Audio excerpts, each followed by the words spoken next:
Terima kasih untuk Anda yang masih bergabung bersama dengan kami dan kami juga masih mengundang Anda untuk bisa berpartisipasi di WhatsApp interaktif kami seperti yang tertera di layar televisi Anda nantinya.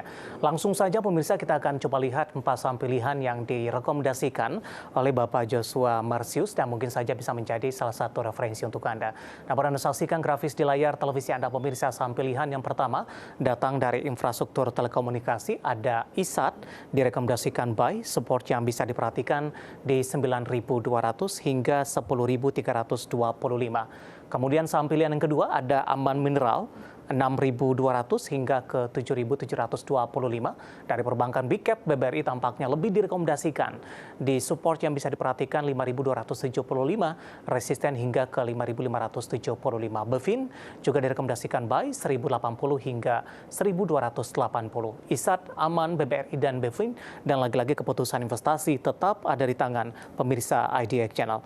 Pak Joshua, langsung saja kita akan coba ulas saham-saham pilihan yang Anda rekomendasikan. Yang pertama datang dari infrastruktur telekomunikasi. Ada ISAT. Dari chart yang saya pegang ini Pak, ISAT semenjak Januari masih bergerak di 6 ribuan, posisi tertinggi sempat di 10.700, kemudian mengalami koreksi. Nah, intraday hari ini sempat di 9.800. Tadi target resisten Anda di atas 10.000. Dalam jangka pendek dan menengah, seberapa besar peluang ISAT terlebih dahulu untuk menembus di atas 10.000, Pak Joshua? Sebenarnya peluangnya cukup ada ya. Kalau kita lihat memang semenjak dia ada breakout yang tadi hari ini terjadi, breakout terhadap pola trendline ya, yang tertembus dengan cukup rapi, kemudian volumenya melebihi daripada volume kemarin, kemudian stokastiknya mengarah ke atas di area netralnya.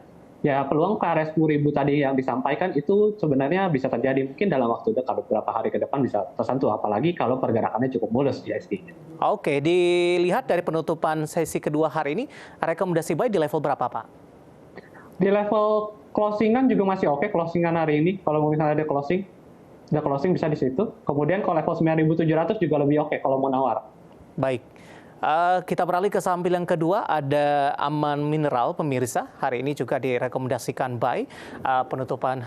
Jelang penutupan hari ini bergerak di 6950, tadi sempat tertinggi ke 7050. Melihat dari pergerakannya di sepanjang perdagangan hari ini, buy di level berapa untuk Aman dan target resisten terdekat?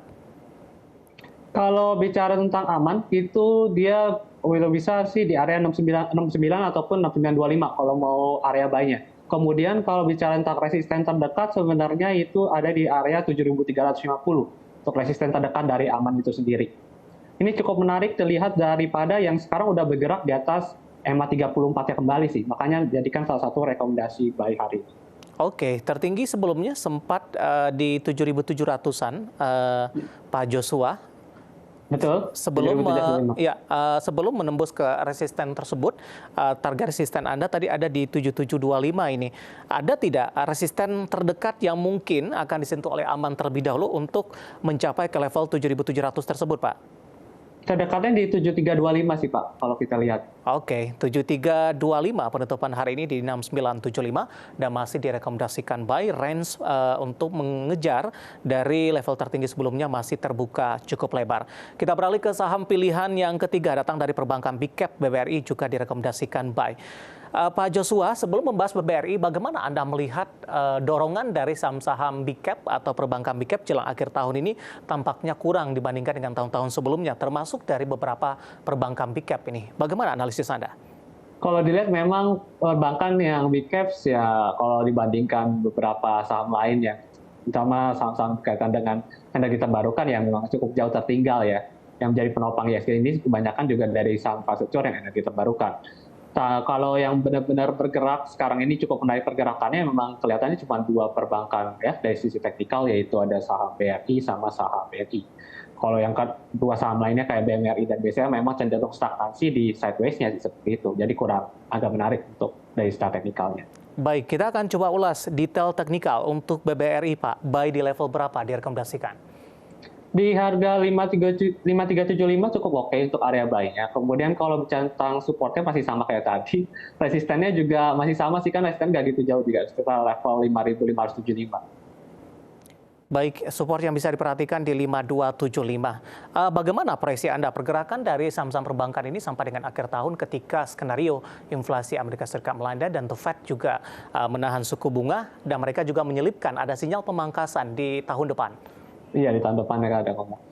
Kalau misalnya, kalau dari pergerakannya kelihatannya kalau diikuti dengan fundamentalnya juga cukup baik di kuartal 1 ataupun kuartal 2 tahun depan, mungkin akan ada juga diikuti dengan laju kenaikan daripada saham perbankan ini yang masih stagnasi. Oke. Seperti itu. Baik, dari BBRI kita beralih ke saham pilihan terakhir, ada Bevin. Anda juga rekomendasikan buy. Sempat tertinggi di 1.500-an sebelumnya di Juni, mengalami koreksi dalam dan mencoba untuk bangkit kembali. Singkat saja Pak Joshua untuk Bevin.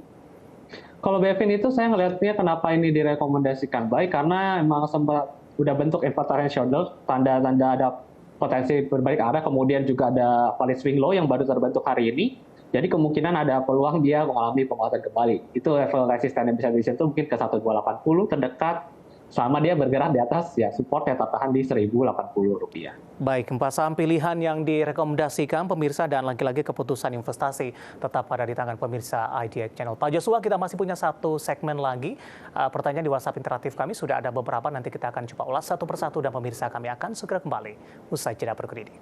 Kita sudah sampai di segmen terakhir dan terima kasih juga untuk Anda yang masih bergabung bersama dengan kami. Pak Joshua, kita lanjutkan kembali. Ada Bapak Ari dari Jakarta menanyakan Arto, Pak. Tadi pun juga sempat kita ulas sebenarnya, tapi ingin menegaskan kembali, boleh masuk di level berapa ini untuk Arto dengan 3620 posisi saat ini? Mungkin kalau Arto sebenarnya 3620 juga masih oke. Pergerakannya masih bisa mungkin ke area 4.400, tapi dengan catatan dia tidak nunggu level support 2.800 ya. Pergerakannya masih oke karena memang baru aja breakout trend bearish, kemudian breakout resisten yang tadi sempat ditembus di 3780. Seperti itu sih kalau terkait dengan Arto. Oke, selanjutnya Bapak Anggiat dari Bekasi, terima kasih juga sudah bergabung. Menanyakan PGEO, Pak, sudah beli di 12.30. Average di harga berapa ini untuk PGEO? Sebenarnya kalau dari PGEO sendiri, saya belum, mendingan wait and see dulu, karena dari pergerakannya sendiri semenjak dia tertahan di 1240 ya, masih bergerak melemah, dan kelihatannya juga masih ada potensi bergerak melemah lanjutan. Kalau lihat daripada stokastiknya yang mudah menengah ke bawah, dan juga baru bentuk valid swing high di area dynamic resistennya. Kemungkinan masih bisa turun ke level 990-an sih kalau untuk PGEO sendiri. Nyangkut di 12.30, Pak. Averaging down tidak? Enggak dulu sih, belum ada ininya apa, sinyal buy-nya belum ada. Baik, selanjutnya tidak menyebutkan nama dan lokasi, menanyakan Goto, Pak. Support dan resistennya bisa entry di harga berapa dengan penguatan signifikan kembali hari ini? Kalau Goto itu saya sih resistennya ada 116. Kalau bicara tentang support terdekat ya ada di level pemantauan hari ini di level 81, 82 rupiah. Kalau bicara tentang rekomendasi yang buy atau tidak, kalau saya sih lebih baik tunggu dulu karena dia persis banget di EMA 200-nya itu, kemudian di weekly-nya juga masih downtrend, sama bergerak di 116, mending tunggu dulu aja karena belum ada kenaikan yang signifikan, yaitu ada potensi kenaikan signifikan dari saham Goto itu selama dia belum bisa nembus 116, kalau saya sih begitu. Baik, dari Pontianak kali ini tidak menyebutkan nama, menanyakan saham Medco, Pak, support dan resistennya. Medco beberapa waktu lalu juga sempat tertekan cukup dalam karena pelemahan harga minyak mentah. Beberapa waktu terakhir kembali mengalami penguatan. Iya, kalau supportnya itu ada di sekitar level 980. Kalau bicara tentang penguatannya, mungkin penguatan terbatas bisa ke level gap yang belum ditutup, yang ada di level Rp1.120. Kalau bicara tentang saham Medco ya. Oke. Baik, selanjutnya menanyakan saham PTRO, Pak, Petrosia. Ada Danis ini tidak menyebutkan lokasinya di mana.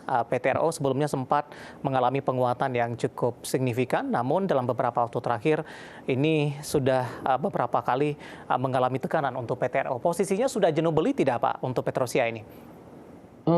Sebenarnya iya udah jenuh beli. Kemungkinan juga masih nutup gap dulu di level 5.250. Kayak bisa nutup gap di sana. Kemudian kalau buy area-nya nanti tunggu dulu aja sampai terbentuk valid swing low sih. Untuk sekarang masih menunggu apakah setelah nutup gap dia ada bentuk candle pembalikan arah. Ada bocoran untuk dari sisi levelnya tidak, Pak? Yang harus ditunggu nanti kalau ingin masuk kepada PTRO? Mungkin di sekitar level 4.900 sampai ke level 5.000-an ya. Oke, masih cukup jauh. Penutupan hari ini di 6.075 melemah di 0,41%. Baik, selanjutnya dari retail, kali ini juga tidak menyebutkan nama dan lokasi, menanyakan Aces, Pak. S Hardware Indonesia Tbk, hari ini juga ditutup di zona hijau, sebelumnya sempat ke 800-an, kemudian mengalami koreksi cukup dalam ke 600-an kembali. Sebenarnya kalau daripada S1 sendiri, semenjak dia penguatannya sudah terbatas dan channeling-nya baru tertembus ya, kurang lebih pada tanggal 24 November, tertembus dengan cukup rapi, dia masih lanjut melemah, dan kemungkinan sekarang masih ada potensi melemah ke level support di 655 ya, masih bisa menyentuh level support tersebut ya, sebelum mungkin melanjutkan penguatannya kembali. Oke, hari ini intraday sempat menyentuh di 710, tampaknya level 700-an masih belum cukup kuat ini untuk Aces. Iya, betul Pak. Baik, selanjutnya ada Bapak Tato dari Makassar menanyakan BRIS, Pak, analisisnya, support dan resisten jangka pendek dan menengah. Untuk saham BRIS sekarang lagi baru nyentuh dynamic supportnya sih, di level kalau kita lihat di 1615 baru tersentuh beberapa waktu ini, bahkan pada hari ini 1615. Kalau masih bertahan di 1615 mungkin ke depannya masih ada potensi menguat terbatas ke level dekat-dekat Rp1.715, Pak. Masih ada ruang untuk ke 1.700, Pak, potensinya lumayan besar untuk BRIS? Iya, betul, Pak. Oke, baik. Masih dari Bapak Tato dari Makassar, kali ini menanyakan dari konsumer, Pak, untuk Unilever. Oke, Unilever. Unilever sih sebenarnya ini udah bearish jangka panjang sekali kalau fase di ini disebut fase markdown. Sampai sekarang ini juga kemungkinan bisa nembus bahkan daripada area support kuatnya yang berada di level 3.400-an. Khawatirnya adalah bisa lanjut melemah lagi ke level yang lebih rendah, ke level-level dekat 3.300 ataupun 3.200 rupiah. Oke, untuk Tato di Makassar ada BRIS, kemudian juga ada Unilever. Penutupan hari ini Unilever ada di 3430, koreksi cukup dalam di 2,00%. Pak Joshua, waktu kita cukup terbatas, tampaknya pembahasan tadi sekaligus mengakhir kebersamaan kita di IDX Session Closing untuk kali ini. Dan lagi-lagi keputusan investasi tetap ada di tangan pemirsa IDX Channel. Pak Joshua, terima kasih, sehat selalu Pak. Ya, saya selalu juga Pak. Terima kasih atas kesempatannya. Oke, terima kasih Pak Joshua. Sampai bertemu kembali. Pak Joshua Martius, Technical Analyst Philips Sekuritas Indonesia. Dan akhirnya, saya David Sanovel dan seluruh kabar kerja yang bertugas mengucapkan terima kasih dan sampai berjumpa kembali.